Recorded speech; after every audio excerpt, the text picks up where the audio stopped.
Welcome to this edition of the Silicon Grapevine with me, Nitin Dahad.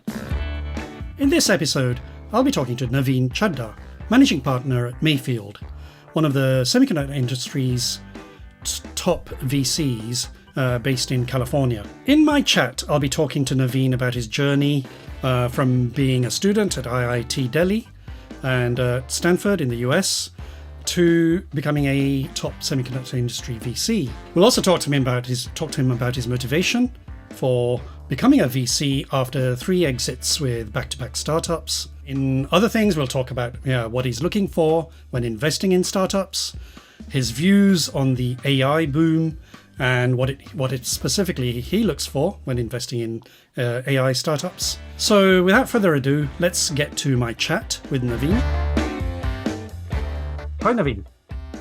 Hey, thanks for having me here. Really excited about talking to you today. Right. Well, you have a bit of a name in the Silicon world, but tell us a little bit about your journey. How did you get from studying at the IIT Delhi in India, one of the top institutes there, and then Stanford to becoming a top semiconductor VC? Absolutely. So I graduated from IIT Delhi with my undergrad in electrical engineering. So long roots in doing EE. Came to the United States to pursue graduate studies in electrical and computer engineering at Stanford University. And based on my PhD work at Stanford University, where I worked in the area of video streaming. First, it was video over wireless, where we built chips, and then it was video streaming over the internet. So that led to the creation of my first company, VXstream, which invented streaming video over the internet. That got acquired by Microsoft to become Windows Media. Once an entrepreneur, always an entrepreneur. Founded 2 companies serially post that. Yep. Second one went public, and the third one was acquired. And joined the venture capital business after doing 3 startups back to back in 2004. Okay. And have been investing as a VC since 2004 and have been fortunate to partner with many, many great entrepreneurs, as you mentioned earlier over the years. And I'm a generalist investor who tends to invest more in people rather than their idea, because I have a strong belief people build companies, people build products. It's not the other way around. So really excited about what lies ahead and really excited about what the future of venture and startup ecosystem looks like. Well, we'll get to that in a minute. But you said people. I think it's quite interesting all through my journey as well. I think we've been always told that it's the investors are looking not just at the idea, but the team and the chemistry the people have together, whether they worked together before. And that was certainly the case with Nuvia, for example. They'd worked together before.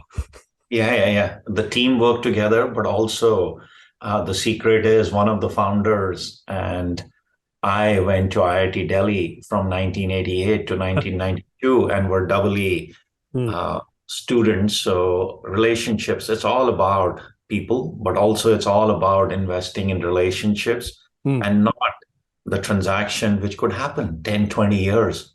Exactly. Down the road. And it's a small world, right? It's a small world.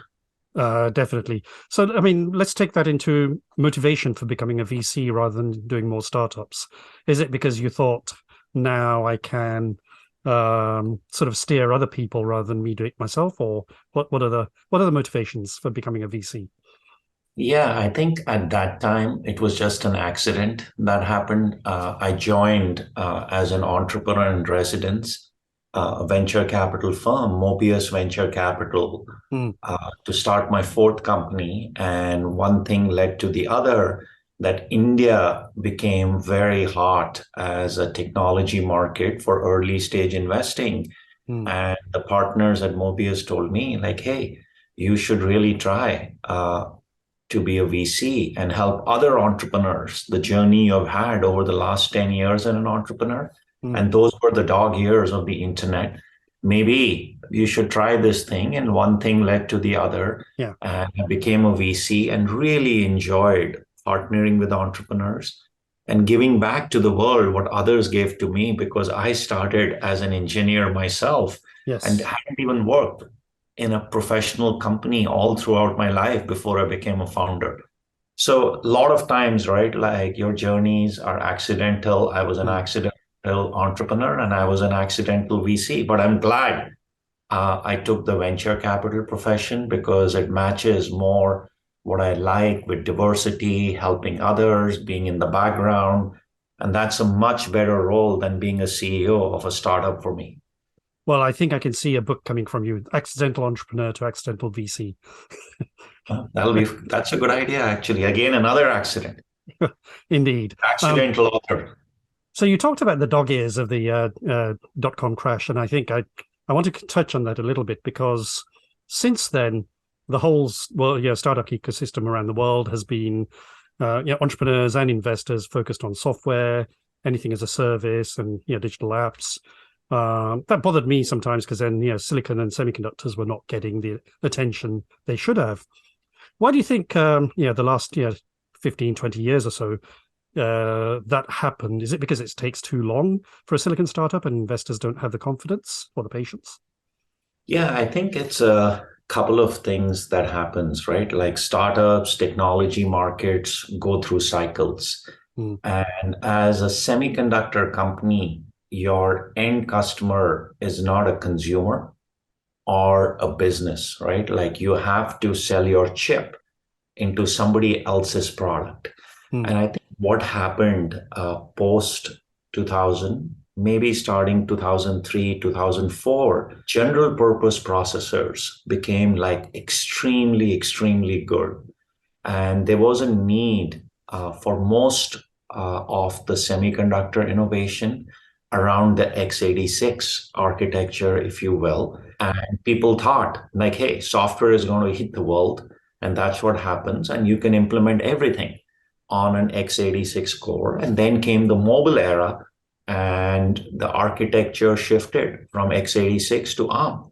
mm, So I think, but you fast forward another decade from 2004 to 2005 to 2015, 16, we saw that era as a renaissance silicon and believed with the plateauing of Moore's law, there's going to be other opportunities behind running workloads on general purpose CPUs. So that was one, I would say, key fact because VCs are supposed to look at forward looking trends. And the general purpose CPU was just winning for like mm, 10, 15 years, if you will. yeah, So that's one fact. The second fact is like building semiconductor companies, even fabless became like really, really expensive. And VCs typically in a normal market don't like capital intensive projects, right? They want to fund a company. And with $8, $10 million, you want to see a product. Then you give it Series B financing and see if it can scale. That's just not possible. If you're building a very complex chip, you need hundreds of millions of dollars to even have chip samples. So that's the second is capital intensity. mm, The third is essentially what you mentioned is long cycles, right? Like if you're mm, building a chip, you could be in it for 4, 5, 6 years and not have a customer who's shipping with it.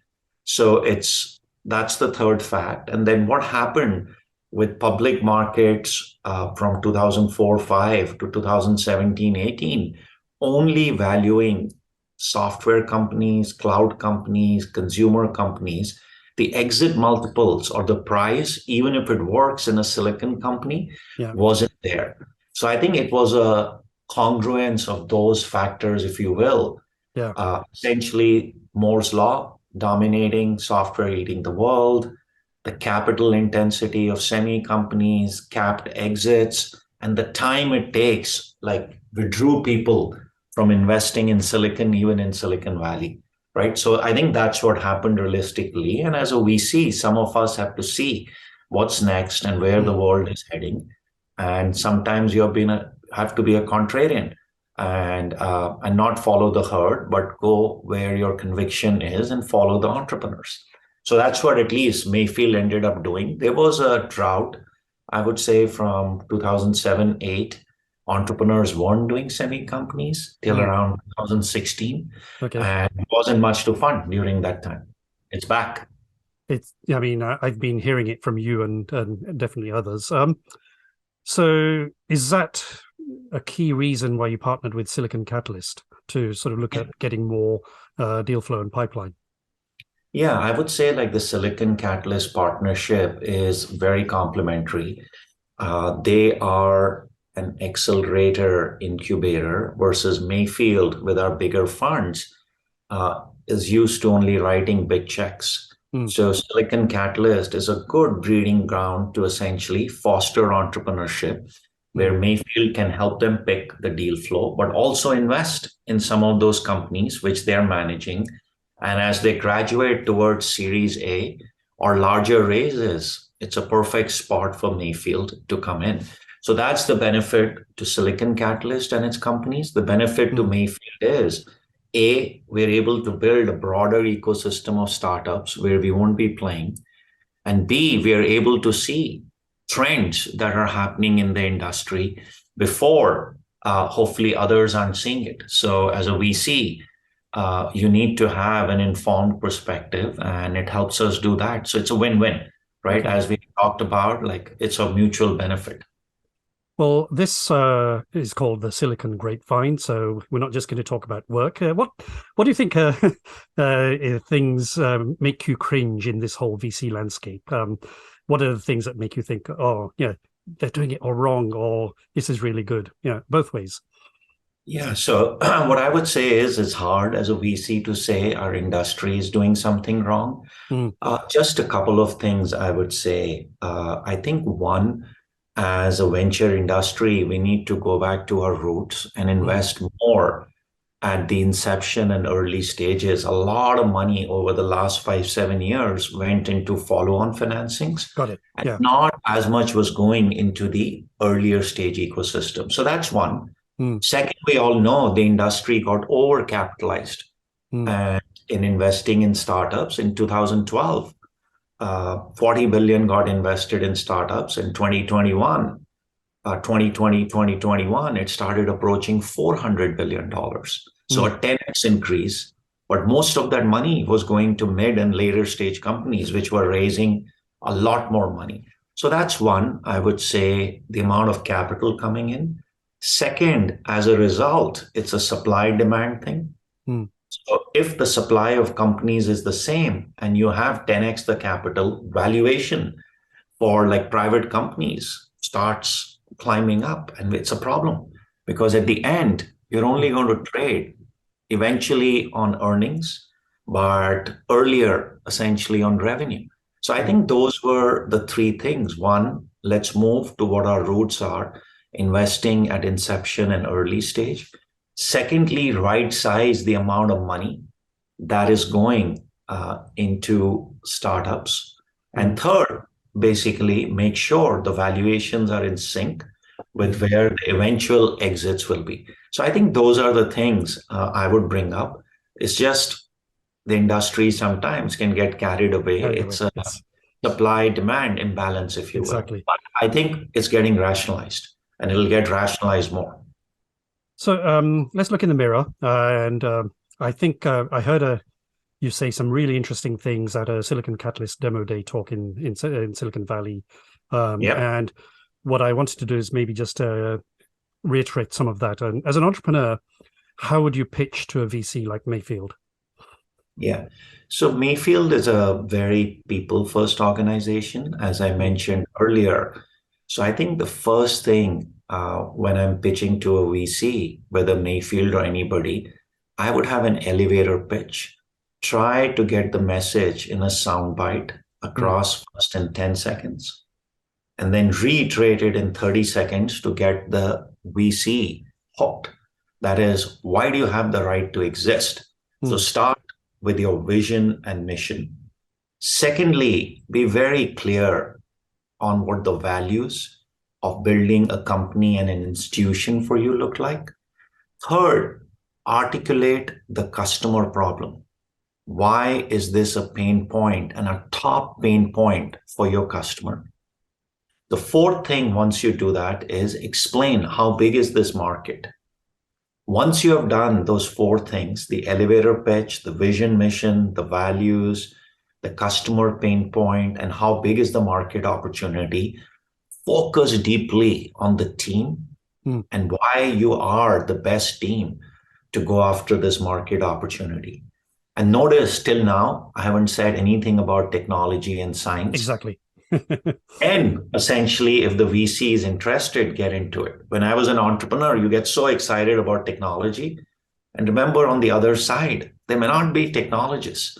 So that's what I would do, right? Like start with the elevator pitch, vision, mission, values, customer problem, how big is the opportunity, and the team. Yeah. Why are you going to win?